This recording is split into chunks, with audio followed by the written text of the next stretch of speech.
Pensé que nunca volvería a decirlo. Estoy encantada de encontrarles aquí, de poder mirar por lo menos los ojos. Esperemos que pronto nos veamos la cara entera. Bienvenidos, de verdad. Y no podíamos escoger a nadie mejor para empezar este nuevo ciclo de conferencias, de charlas, de entrevistas presenciales que Luis María González, el autor de La Última Bala. Un libro muy especial y vamos a saber por qué. Buenas tardes, Luis, y bienvenido, Laura. Encantado de estar aquí. Luis es avilesino, aunque el corazón lo tiene en la vía salinera, ¿no? Sí, yo nacimos, como casi todos mis hermanos nacimos aquí en Avilés, pero vivimos en Salinas, casi todavía.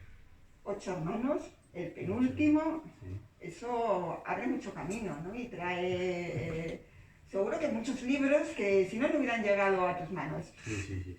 Sobre todo mi padre, que mi padre era un gran lector. Mi padre era médico y mi padre estudiaba griego y latín y hasta el último día de su vida, cuando se murió con 84 años, estuvo estudiando, siempre. Y mi padre era libros. En casa había libros, pero por todos lados. Y luego, yo siempre lo cuento que a mi hermano pequeño que está por ahí, a mí, muchos sábados, siendo pequeños, teniendo 8, 9, 10 años, nos llevaba a Galerías Preciados, a Oviedo, que había en la parte de abajo, tiene una librería bastante extensa. Entonces mi padre nos soltaba por allí y él estaba viendo libros y nosotros también. Y siempre nos compraba un libro. Siempre volvíamos a casa con un libro. Entonces sí, libros. Y luego mis hermanos, tengo muchos hermanos que son muy lectores también. ¿Y la escritura? ¿Qué recuerdos son los primeros que tienes así de empezar a escribir? No, hombre, los primeros, como todo el mundo, pues me imagino que en el cole, las redacciones famosas que te mandaban. Y A luego título yo, personal, ya a título personal, ya porque a ti te gusta, porque es que quiere recoger, yo no sé, bueno, vivencias. sí, yo siempre he leído, pero bueno, fue todo a raíz, también lo cuento, del nacimiento de mi hija, que tiene 11 años ahora, ¿no? No sé, creo que está puesto en la biografía, Sí, ¿no? pensé que habías empezado antes y lo habías abandonado y lo retomas con No, el bueno, nacimiento de tu hija. alguna vez en el instituto y tal, pero nada serio, nunca nada serio, jamás. Y fue ahí, un día que ella, como siempre cuento, se echaba unas siestas de 3 horas, hacia en agosto, era verano, y yo me las echaba con ella. Entonces llegó un momento que dije, no puede ser, porque no puedo todos los días echarme 3 horas de siesta. Y me senté al ordenador, y me senté y empecé a escribir. Y hasta hoy, hace 11 años ya de eso. Pues qué bien, que suerte tenemos de que tu hija se haya echado esas siestas, ¿no? Recogemos ahora el trabajo de aquellos momentos. Microrrelatos, creo que empezaste con microrrelatos, algunos de ellos premiados. Hablas de más de 200 cuentos y relatos cortos. ¿Cómo fue el salto a la novela? No, pues te informo, fue al revés.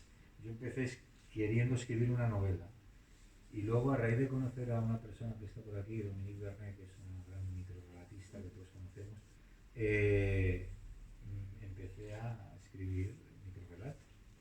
Luego me apunté a un taller de literatura que vamos todos los miércoles en Salinas y escribimos relatos cortos, microrelatos y tal. Entonces, bueno, le fui cogiendo gustillo también. Y como digo yo, pues el microrelato te sirve para desengancharte un poquitín de cuando estás escribiendo algo más largo, pues de vez en cuando escribes un microrelato y como que te olvidas un poquitín del otro, ¿no? Para no saturar también. La pandemia, tus relatos cortos en el Facebook. En la pandemia acompañaron y mucho.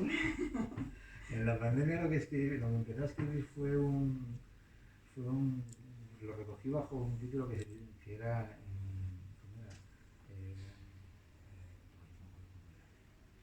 Relatos de pijama y zapatillas o algo así. Bueno, y cada 2 o 3 días escribía algo, lo subía en el Facebook y tal, pues alguna de las experiencias que ibas viendo según iba pasando todo este tema, ¿no? De la pandemia y esto. Y luego aproveché también para revisar trabajos anteriores y darles una vuelta también. Sí, tuve tiempo bastante para trabajar, porque al final esto, tú lo sabes que también escribes, es mucho trabajo. ¿Y por qué esta novela en concreto? Para lanzarse así de primeras al ruedo, porque seguro que no va a ser la única. Esperemos que no.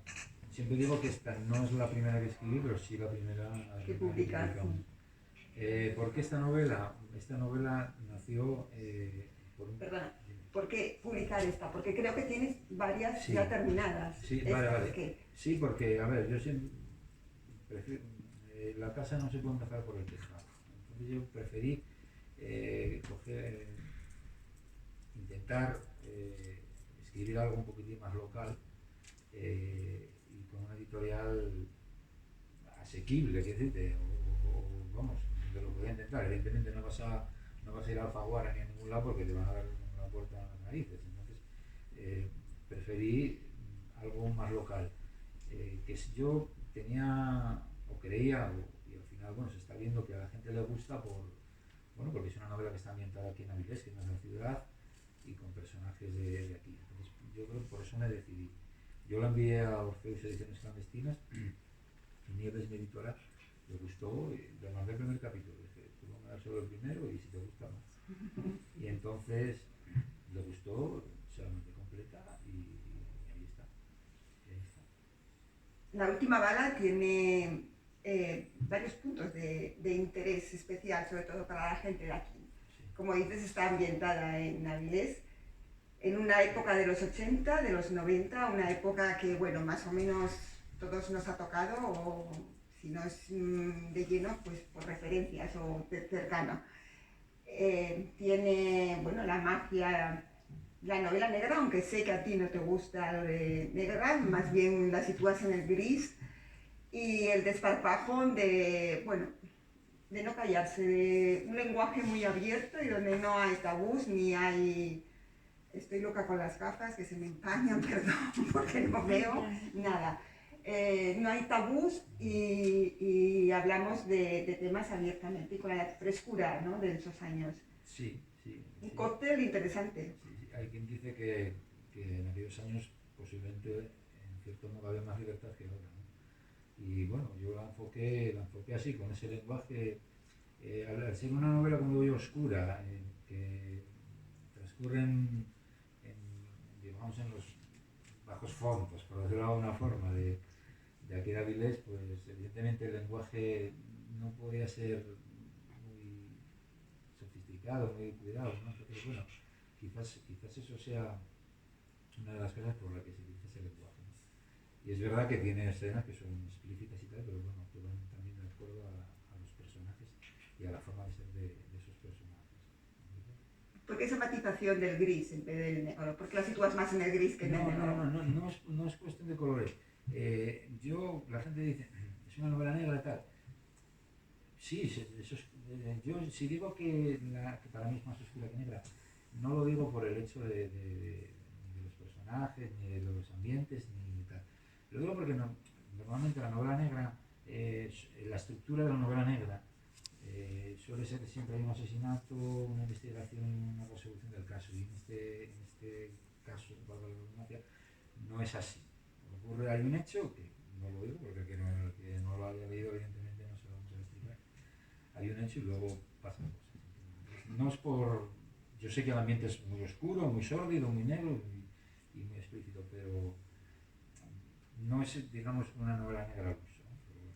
Y sobre todo denuncia injusticias, marginaciones, una sociedad que vivimos y creo que sentimos de forma muy especial en un núcleo urbano muy industrial que vivía una sacudida importante, ¿no? Realmente Avilés se convierte en un personaje más. Sí, no cabe duda. Avilés es nuestra ciudad, es donde transcurre todo y se va viendo una evolución de Avilés. El personaje principal, uno de los personajes principales, la acción comienza en el año 1981, la Semana Santa de 1981, Viernes Santo, y luego pasa al año 1991, pues en esos 10 años, 92, en la espera de los Juegos Olímpicos y de la Expo.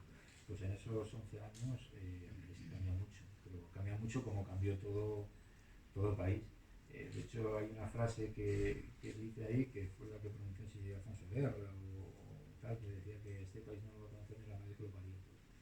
Pues eso, hay un trocito que cuenta cuando 10 años atrás lo que había, quién estaba en las listas de la radio, de ventas y tal, y quién está ahora, etcétera, etcétera. Bueno, ¿Te resultó complicado el dar esa perspectiva de tiempo, esos cambios tan profundos que hubo en esos 11 años que sale reflejado en la novela? al final es todo labor de investigación, de ver mucha hemeroteca, de leer muchos libros, de ver vídeos, pues un poco de todo, sí, porque tienes que documentarte bastante.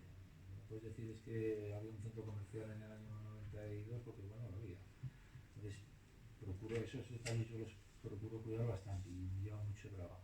Es que al final escribir la novela, como digo yo, teclear la historia en muchos casos no es lo que más trabajo te lleva. La documentación es una cosa brutal. Y yo la suerte que tuve que saber es que es mi ciudad y muchas cosas las conocemos, ¿no? Pero las conozco, pero hay otras historias que te metes a escribir que tienen un mogollón de documentación. La labor de investigación es impresionante, Sí. tanto en los personajes, ¿no? Tenemos nombres que además, incluso no conscientemente puedes recordarlos, pero luego cuando los lees dices, Mica, me acuerdo de este hombre o de esta mujer, o me acuerdo de oír hablar a mi padre de no sé quién, José Caramazana, de la sastrería de la calle de la Fruta, Pepe Ballina, el médico, Adolfo Itita, de la Eritaña, Tino Santalúa, Garralda, Ponga, o sea, estamos en casa, ¿no?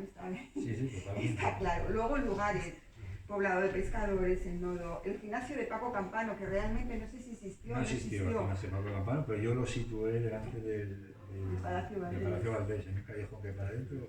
Ya pasé por ese callejón, me gustó, es un sitio y ahí lo situé, pero no existió. Que nadie lo vaya a buscar porque lo van a encontrar, lógicamente. La estación del Alsa, que cuando uno piensa en la estación del Alsa, es verdad que lo que recuerda, o yo por lo menos lo que recuerdo, es el continuo ir y venir de paquetes. Por aquella puerta salía y entraban todo el mundo cargado, ¿no? Los osos de santo del comisario. Luego, bueno, si esos son en lugares, tenemos luego locales. Tertulia del Germán, el Eva, el Spas, el Llagarón, el Culebro, la Parra, el Carreño, el Arbalín, los locales de Carlos Lobo, solo por citar algunos. Negocios, Casa Pesca, la Economía, la Colosal, la Cetaria del Muelle. Y como teníamos poco con los edificios, pues la gastronomía. Nos vamos a los callos del Carreño, a los huesos de santo, a las cebollas rellenas. Pues todo lo típico, lo más típico de Avilés. Digamos que es un public reportaje.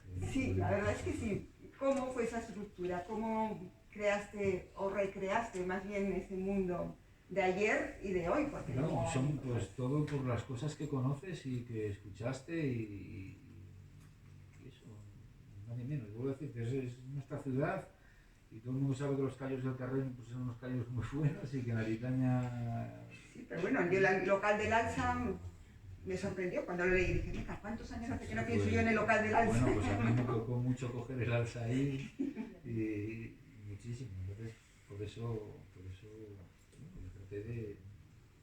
es esta época y en esa época estaba así, pues está. Y eso es un plus, yo creo que para la gente, sobre todo que somos la gente de aquí de la zona, pues que me encanta.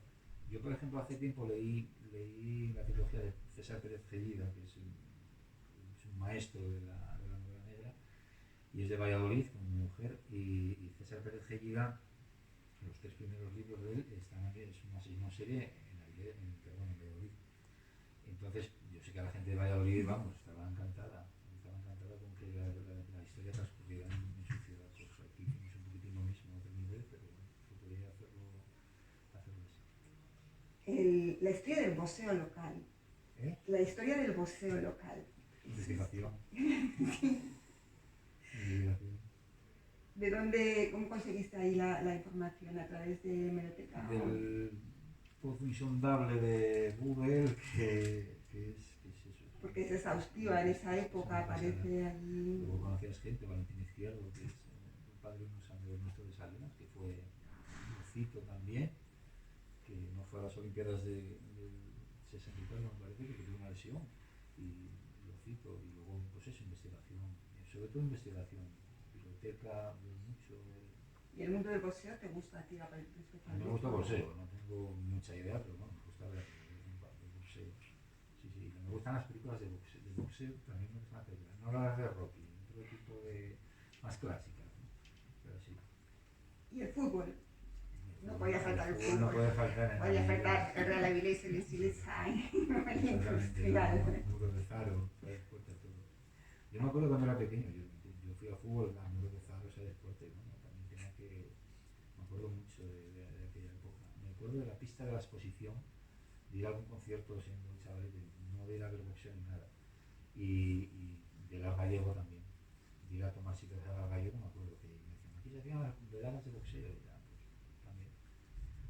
Sí, ya digo, un poquitín, bueno, está todo Avilés ahí de una manera u otra. El tren, el Carreño, Avilés Gijón, 1 hora, ahí no hemos cambiado mucho. Incluso a veces vamos para atrás, hay días que no sale. Pero bueno, a Oviedo, los viajes a Oviedo también en el tren, tanto el Carreño como el de cercanías. La radio que es, según aparece en la novela y además es verdad, ¿no? La forma que tiene una de las protagonistas o de las coprotagonistas de enterarse de lo que pasa en el mundo, ¿no? Bueno, porque es verdad que nada, a ver, es que ahora a los chavalitos jóvenes ahora les explicas que nosotros tenemos que o ver un telediario, escuchar un boletín informativo para enterarnos de lo que pasa en el mundo, o leer el periódico y tendrán raro. Ahora es una tal avalancha de información que las noticias son in situ, o sea, corre demasiado. Entonces, sí, los personajes en aquella época, pues lo que hacíamos todos, leer el diario, leer el periódico y escuchar la radio. Y en las casas, mi madre era levantarse por la mañana, poner Radio Nacional, y Radio Nacional hasta por la noche. Y entonces conocías casi todos los programas, los locutores y los locutores eran casi como de la familia, ¿no? Todo el mundo hablaba de ellos como uno más, ¿no? Lo que dijo hoy, lo que hizo. Antes mencionabas la Semana Santa que aparece, empieza ahí el libro. La Semana Santa está muy presente con sus cofradías, con los emblemas colgados en los balcones, con los pasos, que es un de Galeana, y la procesión del Santo Encuentro es lo más bonita. Ahí nos pudo la pasión, ¿no? Y metimos el mensaje. Un Avilés muy de andar por casa, muy de lo que disfrutamos todos. Y la voz también está muy presente, además, sale varias veces en el periódico, digo, en el libro, como referente a la hora de dar la información. Y tenemos a la reportera Sanjurjo, que no puedo evitar preguntarte si... Es Marieta. Es Marieta. Marieta y yo estudiamos juntos en la Escuela de Arte y Fotografía, con mi mujer también. Y sí, Marieta cuando me hizo las fotos en agosto para la que salió también en prensa, le firmé el libro. Y a los 3 o 4 días me mandó un pasado y estaba alucinado. Y dije, ¡wow! Pero, claro, a mí es verdad que me gusta homenajear a mis amigos, a conocidos o a gente que conociste, ¿no? Y de hecho en el libro, aunque hay los hay que se les cambian los apellidos, o los hay que ya no están, entonces bueno, el tiro de largo y pongo ese nombre, pues también me gusta. Es una especie de homenaje a la gente que conoces o que pasa por tu vida, ¿no? Es muy agradable encontrarte con personajes que les ves la cara, que tienen cara y nombre propio. Sí. Por los mensajes que se ven en el Facebook, en tu página, por ahí, hay muchos lectores que están pidiendo una ruta de Avilés siguiendo los escenarios del libro. Pues nada, es estupendo. Cuando... ¿Te lo planteas o todavía no? Hay que seguir haciendo presión. No, yo he encantado la vida. Más quiero. Sí. Por supuesto que sí. Arantxa Portavales es una escritora que novela negra en Santiago de Compostela, creo que está, o sea, tiene 2 novelas negras, una pareja de inspectores y tal, y en Santiago tengo idea de que está haciendo algunas rutas turísticas por los sitios donde transcurre la novela. Ana Elena Rivera, que es una chica de Oviedo también, que tiene una inspectora que es de Oviedo, creo que también... Sánchez Vicente, en Gijón también, la ruta de Cima de Villa, de las mujeres errantes, o sea que... Sería un puntazo, hay que apuntarlo, hay que tomar nota. Queremos nuestra ruta de la última bala. ¿Qué estamos preparando ahora? ¿O estamos viviendo un momento dulce y disfrutándolo? Mira, alguien decía que lo peor de publicar un libro es no poder, que cuando publicaba un libro no se sentía escritor durante una temporada. Y yo decía, va, eso no sé cómo es, y pues sí, al final, y esto que este libro tiene la repercusión que tiene a nivel local y tal, pero es verdad que estuve 15, 20 días sin poder sentarme a escribir, porque entre que si una cosa por aquí, otra por allá, que te llamaban, que colgar cosas en redes, que a mí las redes pues, no estoy muy dicho en ellas y tal, y es verdad, que a mí lo que me gusta es sentarme y escribir, y me cuesta ahora con todas estas cosas, bueno, lo hago un poco Concentrarse, menos, ¿no? vale. Pero procuro. De hecho, antes de venir para acá estuve escribiendo, haciendo cosas. Sí, sí. Me autoimpongo casi escribir todos los días. Es una frase, dos frases, o una página, lo que sea. También este trabajo yo creo que requiere mucha disciplina. Y hay que ser un poco autodisciplinado porque es mucho trabajo al final. Y si quieres ver la luz y que las historias vean la luz, pues tienes que trabajar. Trabaja. ¿Qué te voy a contar? No sé. Cuando escribes cualquier libro, ¿no? Pero yo creo que el primero de forma muy especial, yo creo que hay dos momentos cruciales. El momento en que te enfrentas al primer libro, o sea, que te lo ponen en tus manos, te dicen tu libro, y no sé, te Sí. quedas sin respiración. Y luego cuando lo ves en el escaparate de una librería. Cuéntanos cómo fue No, tus pues experiencias. sí, Y si sí, lo ¿no? ves así, La primera vez que lo vi en la caja y tal, dije, ay, sí, va, estoy tal, pero realmente cuando lo vi en un escaparate aquí en una librería importante de Avilés, pues ahí fue cuando me dije, bueno, parece que se me puede llamar escritor ahora. Y cuando pasó un mes y lo seguí viendo ahí en el escaparate, entonces ya dije, coño, va, no sé.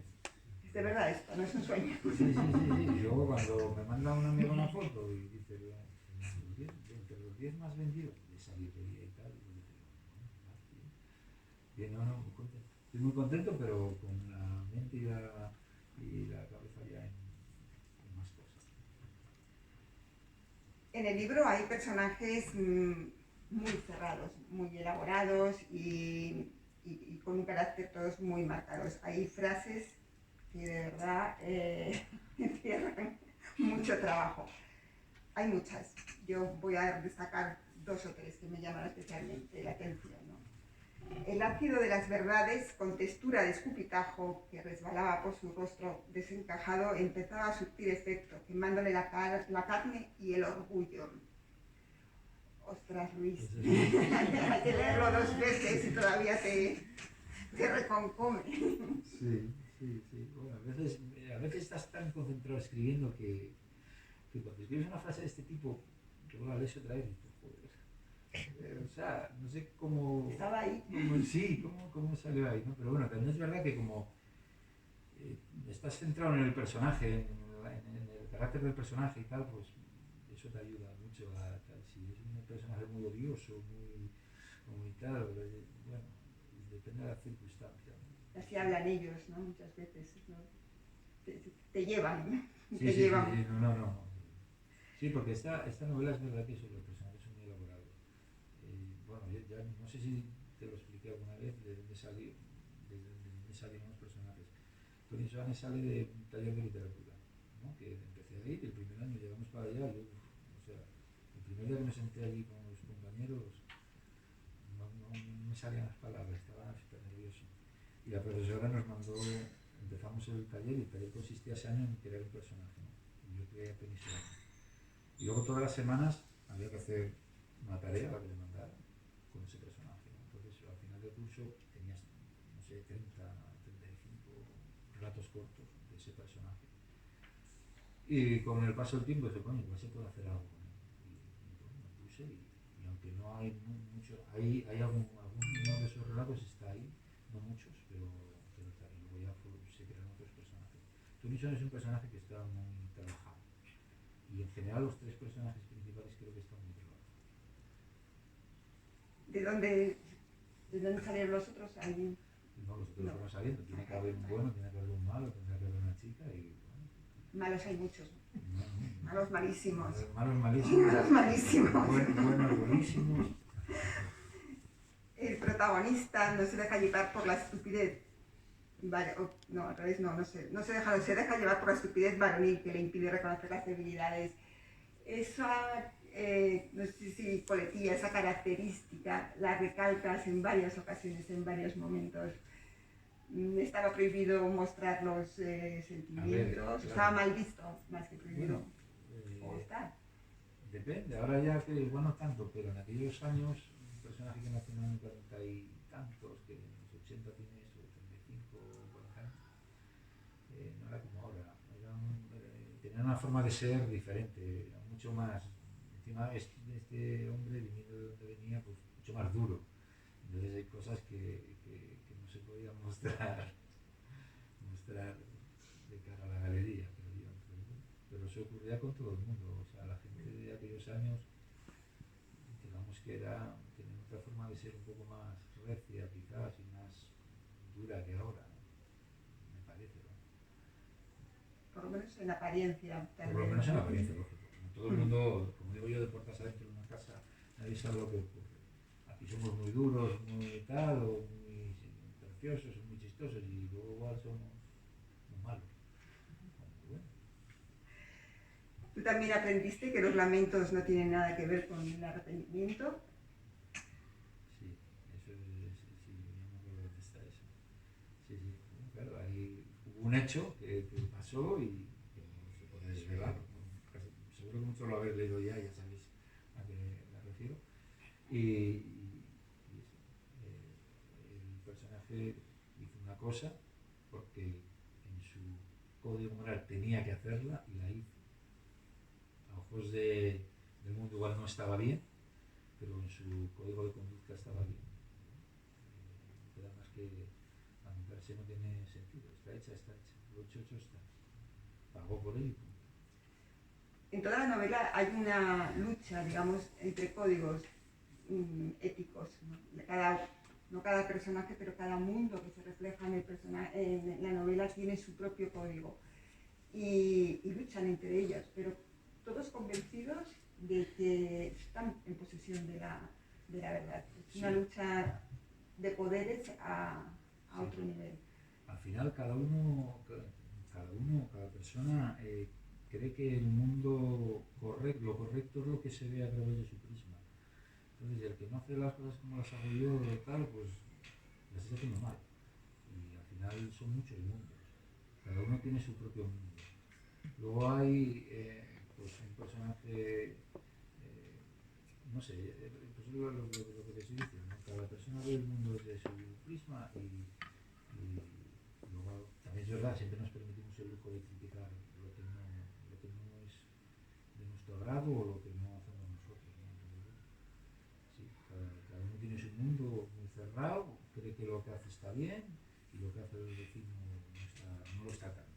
Además hablamos de mundos que son jaulas, no se puede salir de esos mundos y según donde vivas estás catalogado de una manera o de otra, ¿no? Tenemos el caso de la hermana del francés que a pesar de tener su dinero por motivos que no vamos a desvelar, sigue viviendo en el nodo, entonces ya por eso, da igual lo que tenga en la cuenta corriente, es una pobre desgraciada que... Y va a ser lo grande de su vida por una cosa que le ocurrió años atrás, que no podemos desvelar.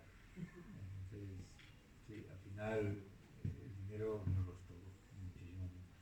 Hay cosas más importantes que el dinero y cosas que el dinero no puede comprar. Bueno. Una lección que aprende el comisario Lorenzo Castilla al final de su vida. Bueno, no podemos decir nada más. Supongo que hay, bueno, seguro que hay gente que ya lo ha leído. Y otros que, bueno, pues a raíz de esto igual tienen alguna pregunta que hacerle a Luis. Yo no lo había leído, ni lo leí todavía, lo acabo de comprar, pero me llegó a mis oídos tomando un vermú por una persona muy de Avilés, como yo, me dice, oye, hay un libro de un chaval de aquí de Avilés, tal, bueno, ya me quedé con la cosa. Y ahora oyéndoos hablar de todas las calles, de todos los apellidos, las clientes. Yo estaba pensando que hace años fui a Valladolid y nos hicieron una visita guiada del hereje, del nivel de libros con todas las calles de Valladolid. Y yo estaba pensando, aquí hay que hacer lo mismo con este libro, sin haberlo leído. Luego ya me entero, porque lo dice Mercedes, de que Mercedes está haciendo esa misma función. Con lo cual sí que sería interesante, porque además es que yo pienso que en Avilés, en cualquier pueblo, la cultura como atracción de riqueza hacia el pueblo, o sea que me apunto a la idea perfectamente. Además hay que sacudirse un poco ahí ese complejillo que tenemos. Tenemos un pueblo, una villa que bien merece una ruta y más de una. Y la última bala le da un morbo al pueblo, a las calles, a los edificios, diferente. Hombre, para la gente de aquí es un plus, está claro. Está claro. Es una novela que transcurre, una novela negra, una historia de este tipo, ¿no? Que transcurre por las calles que pillas habitualmente, pues a la gente le gusta. Entonces yo estaba seguro casi que a la gente le iba a gustar. Y que te remita a tu pasado, que también, Sí. bueno, al final eres tú también partícipe, ¿no? Te acuerdas de lo que ocurre. Además de lo que te digo, claro, son muchas cosas que viví, porque yo me acuerdo en la plaza de Carlos Lobo, en la plaza de Dulcinea, que el personaje, o sea, las prostitutas vivían ahí arriba y tenían la ropa tendida allí, y esas cosas yo las vi, y andábamos por los bares de una buena música que era la que nos gustaba, y había personajes de este tipo. Es peligroso. Vamos, ibas por tu lado. Y sí, y muchas cosas de esas, muchas situaciones, ¿no? que salen, son vividas, a ver, entenderme, de verlas desde los toros de la barrera, no de vivirlas tanto, sí, se veía. Bueno, pero hay historias que te suenan de que los personajes estuvieron allí, se corrió por Avilés y se sabía, entonces, bueno, también forman parte de nuestra historia, en cierto modo. ¿Alguna pregunta más? ¿Alguna duda? ¿Alguna aclaración? De bonito. Los personajes, los buenos y los malos, cuando los quieres igual, cuando para poder hablar de ellos y describirlos bien y tal, los tienes que querer igual, ¿no? Hombre, al final son como hijos tuyos, siempre dicen que son como hijos tuyos, pero bueno, los hay que los quieres más que otros. No te puedo garantizar. Y yo siempre digo que Tony Solane es el personaje principal, el primero en clase, pero a mí el personaje que más me gustó escribir fue el de Lucía. Y era un personaje que iba a ser totalmente secundario y al final casi tiene el mismo peso que... Se ve su trayectoria en el libro, empieza como, bueno, un apéndice, ¿no? del inspector, casi no tiene nada que aportar, que decir, y va creciendo hasta que llega un momento en que realmente brillante. Ya me acuerdo que me mandaron un mensaje, mucho Lucía, decía, que era de Lucía y tal, y todo muy bien. Sí. El final es fantástico, el final es que te deja ahí. Una cuestión sobre el final, que me parece redondo, ¿no? Me parece perfecto el final que te da la novela, es impecable. ¿Tú cuando concebiste la novela, tenías ya el final No. o fue al revés?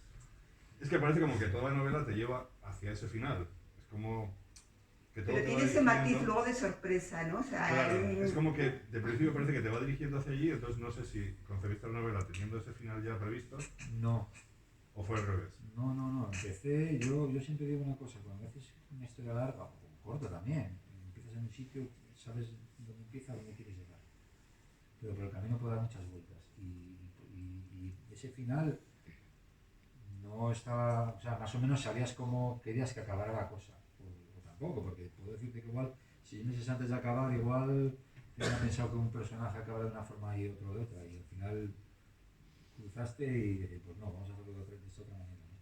Entonces, la verdad es que no estaba pensado, Ajá. y quedó así, así que... Sí, está bien. ¿Querías hacer alguna pregunta?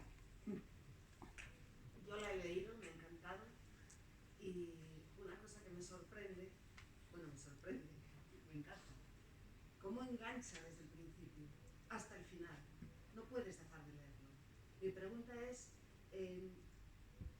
¿eso es creatividad ¿O es trabajo y estructura estudiada? Pues yo creo que al final es un poco de todo.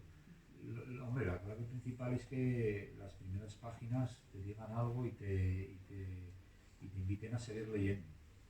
Entonces, bueno, yo lo tenía un poco fácil porque el primer capítulo, digamos que era un relato que ya estaba escrito y más o menos se sabía, vamos, yo sabía que iba a tener bastante impacto, ¿entiendes? Entonces, luego de ese relato se creció, se hizo más largo y tal. Y bueno, sí. Luego es lo que te digo, para los que somos de aquí, pues ya el simple hecho de que está ambientada en Avilés ya es un motivo más para, para verla. Y lo que hablamos, que contigo estamos muy hablado, pues sobre todo mucho trabajo. Que tendrás que tener ciertas dotes, sí, pero hacerlo profesionalmente. Sí. Yo tengo que decir que aparte, yo no soy de Avilés, yo soy de la Cuenca Minera, pero aparte de meterse por las calles de Avilés, pueden ser otras calles de cualquier otro lugar. Y yo creo que el momento social, político, se ve muy reflejado en gente de mi edad, de nuestra edad, yo creo que nos vemos todos bastante reflejados en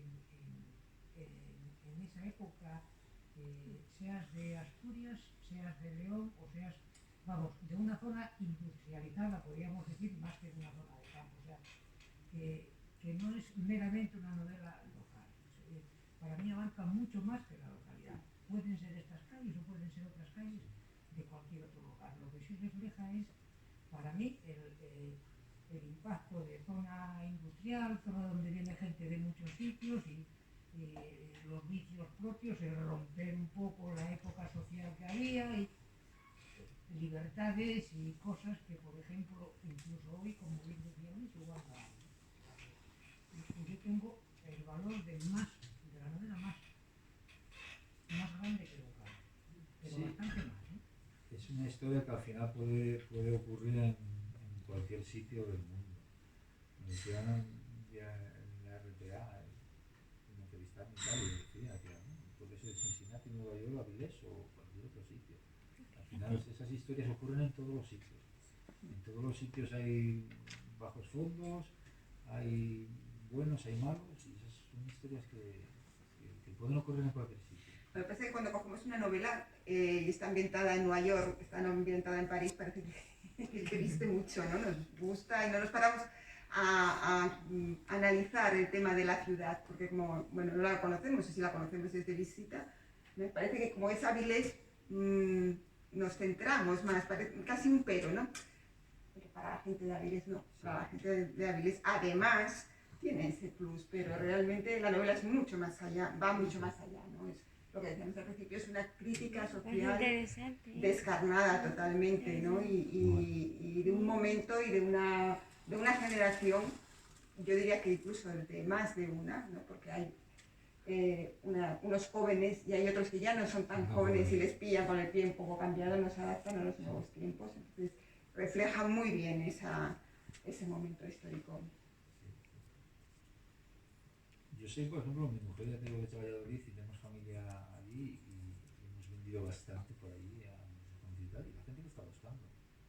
La gente le está gustando porque sí, la historia es la que es.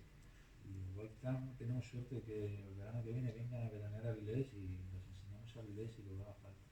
Es una historia que, vuelvo a decir, que puede pasar en cualquier lugar del mundo. Y a veces, muchas veces,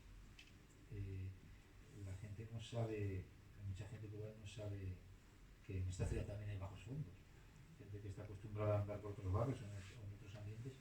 Y ya te digo que nosotros cuando salíamos, como nos gustaba mucho el rock y todo esto, pues íbamos a los sitios donde ponían esa música. Y esa música sabíamos ponerla en los sitios más oscuros. Entonces veíamos estas cosas.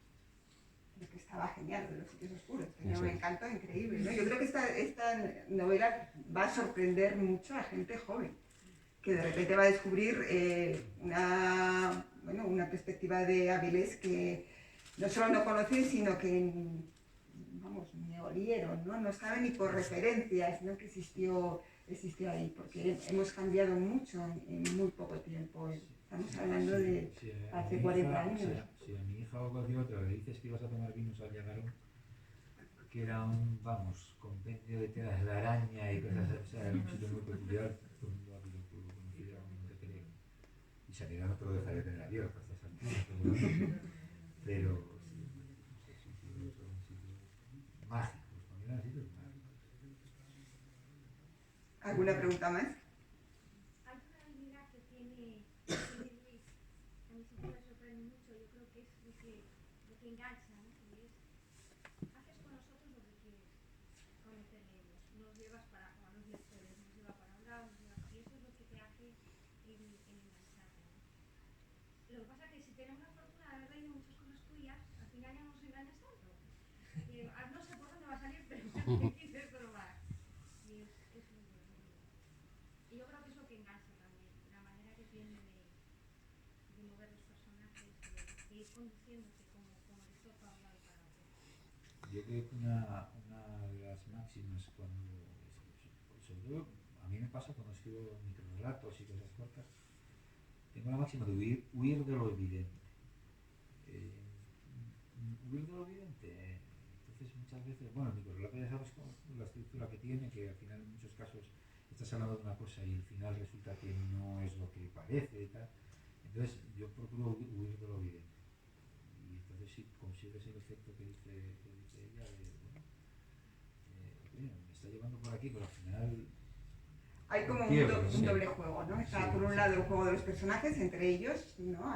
Juegan al despiste, ninguno quiere mostrar sus cartas, y de hecho lo vemos en Tony Serane, cómo tiene que ir aprendiendo a la fuerza a saber torear las situaciones, porque su futuro depende de ello, y a la vez es un juego con el lector, ¿no? O sea, está claro, podéis pensar que voy por aquí, pues no, os voy a sorprender y aparecemos en el otro extremo. Y es también el secreto, por ejemplo, del final, ¿no? Que estamos todos ya viéndolo, lo hemos cerrado ya antes de que lo cierre Luis, y cuando Luis pone el punto final nos sorprende y decimos, bueno, pues por eso lo ha escrito él y no nosotros.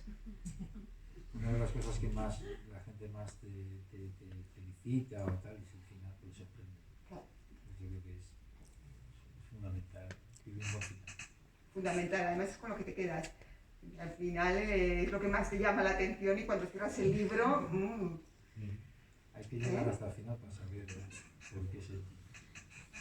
Yo el título también yo creo que hace referencia, es un poco una metáfora a las segundas oportunidades o las últimas oportunidades de los personajes. Pero bueno, hay sorpresa final.